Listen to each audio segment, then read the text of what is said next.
With 3 million square miles, Australia is a country of incredibly diverse natural landscapes, and one of its most vast and most famous is the ruggedly beautiful Australian outback, known as the region of the Northern Territory. Here I was able to interact with the native plants and animals, share once-in-a-lifetime moments, and meet so many down-to-earth, hospitable people, and camels. All of this combined made my tour with United States Tour Operators Association member Goway so distinctive and so rich in experience. There's a reason why this region is known as the Red Center. Located in the center of the continent, the earth here is truly red for as far as the eye can see. And though it's dry, this landscape teems with life, culture, and if you're up for it, adventure. Kings Canyon was probably the most remote place that I've ever been to. No internet, no cell phone service, nada. But it was exhilarating to hop on a quad to explore places that few people have ever seen. The experience of stopping for lunch in the open air, no humans for miles, was an example of what the outback embodies, the humbling magnitude and impressiveness of nature. And as you can see, the food of this territory is also natural, simplistic, and wholesome. Local meats, fresh veggies, campfire damper, all these are the classic part of the Northern Territory's grub.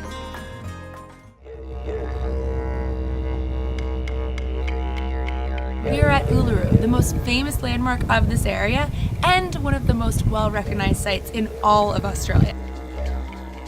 Uluru is a special place, and you can feel its significance when you are near it. A result of geological plates shifting, this island mountain, or Inselberg, soars up over 1,100 feet, and nearly 500,000 visitors come to the spot each year. And for thousands of years, this site has been extremely sacred to the Aborigines, and it's still part of the living culture of the Anagu, the Aboriginal owners of this land. And what you might not know is that this red rock is actually gray underneath, and all we're seeing is this oxidized layer of the Arco sandstone on the outside. And throughout the park, respect is given to these landmarks as they are so important in Aboriginal life. Uluru might attract the crowds, but you can't miss Katajuta, the sister site. Right behind me are 36 massive domes, even taller than Uluru, and they're pretty stunning from afar, but I'd suggest getting up close because they look even crazier. I swear it's like they're from a different planet. Our tour with Goway allowed us to go deeper and learn more about the Aboriginal people that have lived on this land for over 50,000 years. Jonathan, one of our guides, brought us along for a tour of indigenous foods found out here in the bush, and he shared with us stories about his beliefs, his society, and the lengthy history of the Aborigines as the first residents of the Northern Territory.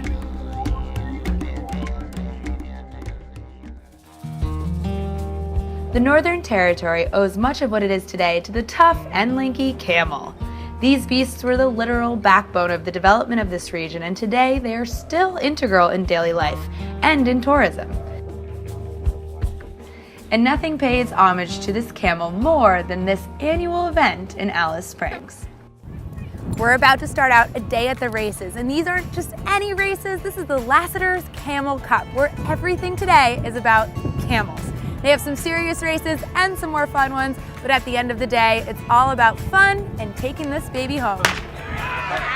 Surprisingly speedy, trained camels and their riders compete for the cup, and the crowds flock from around the country to cheer them on, and also participate in this lighthearted day of fun, which embodies the laid-back spirit of the Outback quite well. Another way my USTOA member tour allowed me to understand even more about the local life was a visit to the Earth Sanctuary. This family-run operation is an immersive educational experience that describes the delicate harmony between all life and natural forces out here in the Northern Territory. Here I was able to ask questions and learn about the relationships between the people and the land, the Aboriginal culture and the modern culture, and all about what makes the Northern Territory tick. In the vastness of the Red Center, there's a beautiful balance of nature and people, and a reverence for our planet and all of its intricacies. That left a strong impression on me, and I think I will carry a little piece of the Northern Territory with me as I continue on all of my journeys.